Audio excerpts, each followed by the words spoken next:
From a surprise typhoon in China that caused 62 dams to fail in a single 24-hour period, to a seemingly never-ending flood 15 times more devastating than the 2004 Indian Ocean tsunami. Here are 5 of the largest flash floods in all of recorded history. Now, there's a reason that people built most major cities near a body of water. Access to waterways makes it easy to export and import goods, not to mention all the fish you'll catch to feed a growing civilization. In 1800, when Joseph Johns, a Swiss immigrant in Pennsylvania, found a cozy plot of land off the Conemaugh River, he planted his flag and called it Johnstown. Creative, huh? Johnstown grew to attract several Welsh and German immigrants, ballooning to a population of 30,000 people. However, in 1889, that population took a significant hit when heavy rain broke the dam, sending 14.5 million cubic meters of water barreling towards the city. Floodwaters claimed over 2,200 lives and caused $17 million in property damage, which equals just over $500 million in today's money. So, what happened? Between 1838 and 1853, the Commonwealth of Pennsylvania wanted to build a cross-state canal system, thus giving birth to the South Fork Dam. The idea was to create waterways and roadways connecting Philly to Pittsburgh, but railroads quickly made them obsolete. So, Pennsylvania abandoned the project and sold the land, dam included, to Pennsylvania Railroad. Yes, like the Monopoly spot. The railroad turned around and sold the land to private interest groups who, like all private interest groups, let greed get in the way of safety. They wanted to convert the reservoir into a private resort lake for their rich friends. Now, what do you get when you combine greed and natural disaster? That's right, catastrophe. During a period of heavy rain, the dam failed. Almost 4,000 gallons of water raced towards Johnstown, destroying everything along the way. Coincidentally, the Johnstown flood was the first major disaster relief effort for the American Red Cross since its founding 8 years prior. When you think of the deadliest American hurricanes, Katrina is probably the first one that comes to mind. While Katrina claimed 1,200 lives, it's actually the 6th deadliest hurricane to make landfall in the U.S. The deadliest storm came long before we even started naming hurricanes, and it touched down an hour south of Houston in Galveston, Texas. It was August 27, 1900, when a ship in the Caribbean spotted a storm headed their way. It hit the Dominican Republic as a weak tropical storm, but then changed course towards Texas a few days later. It turned into a Category 4 hurricane in the Gulf of Mexico, with winds whipping at 145 miles per hour. On September 8th of 1900, it laid waste to the vulnerable town of Galveston, Texas. Also known as the Great Galveston Hurricane, the storm claimed between 8,000 and 12,000 lives. Experts attribute most of the deaths to the 8 to 12-foot flood that ravaged the coastal city. The flooding destroyed about 7,000 buildings, including 3,600 homes. Galveston only had 40,000 people living in the city. After the storm, 25% of them were left homeless. Before the storm touched down, Galveston, Texas was thriving with some of the highest per capita income rates in the U.S. Unfortunately, that booming economy leaned heavily on the slave trade in 1860, becoming the largest market west of New Orleans. Of course, the Civil War put that to an end. In fact, Juneteenth owes its roots to the announcement of the Emancipation Proclamation in Galveston in 1865. When Union troops rode in on June 19th and announced the war was over.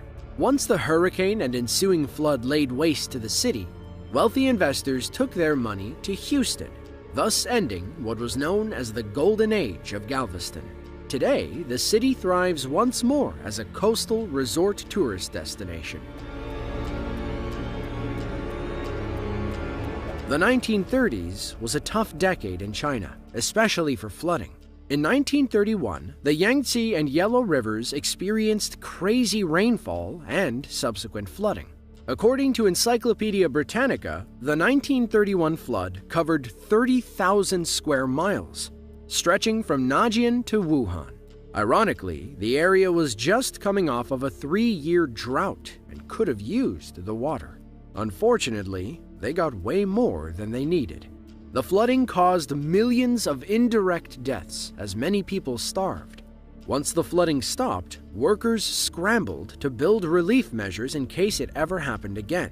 Then, in 1935, it did, and their relief measures didn't stand a chance. The Yangtze River, which flows from the Philippine Sea and almost stretches across mainland China, dumped 50,000 cubic meters of water per second. And that is only the second largest flood in the past 400 years. The flood claimed 145,000 lives and left millions more displaced, hungry, and afraid.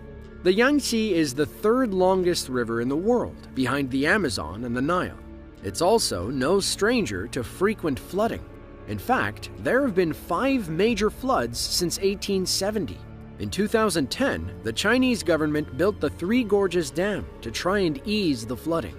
However, it's never had to stand up to any real tests since its completion, though it did withstand an extraordinarily rainy season the year they built it. In 1975, Typhoon Nina tore across mainland China, leaving a destructive path of heavy rainfall, failed dams, and massive flooding. The most catastrophic failure occurred when the Banqiao Dam, along with an astounding 61 other dams, collapsed across Hunan, China. The failed dams led to the third deadliest flood in human history, affecting over 10 million people and 30 cities within 3 million acres. The estimated death toll climbed as high as 240,000 people. On August 8th of 1975, the night before everything went crazy, lines of people piled sandbags at the top of the dam, trying desperately to contain the flow. Unfortunately, they were running a race they couldn't win, and the millions of people sleeping downstream were in for a rude awakening.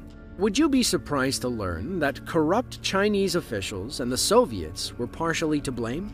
At the time, China was embroiled in the Great Leap Forward, a period headed by Mao Zedong, who was looking to convert China from an agrarian economy to a communist society. The plan included building 100 dams with the help of Soviet experts all along the river.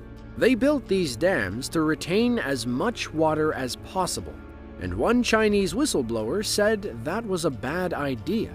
Of course, they didn't listen and went ahead with the plan. At the same time, Mao also ramped up steel production, which eliminated most of the natural land coverage in the region. After the flood, a reporter sought expert advice from those living in the city, but they were too frightened of Mao to speak on the record. Off the record, they blamed land degradation and severe ecosystem damage caused by Mao's Great Leap Forward. As we said, the 1930s wasn't a great decade in China.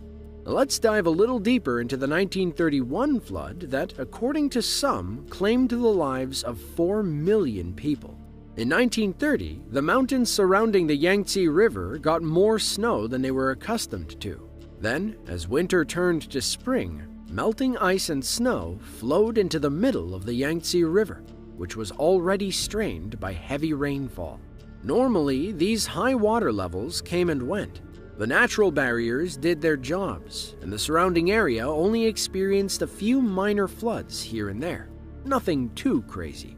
However, this year, the water never stopped. By the summer, floodwaters forced many living in the low areas to flee to higher ground.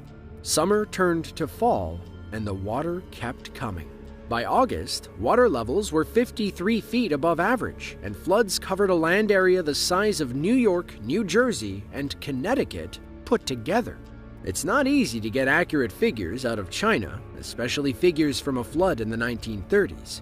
The government said the flood affected 25 million people, but other historians suggest that number could be twice as big. It's believed that 150,000 people drowned in the water, and hundreds of thousands more died of subsequent starvation. Contemporary media estimates the death toll around 422,000, but Western sources say it could be as high as 4 million people when you factor in famine and disease. Unfortunately, the rest of the world had its own problems to deal with at that time. The West was knee-deep in the Great Depression, Japan invaded northern China, and civil war broke out between the communist and nationalist parties.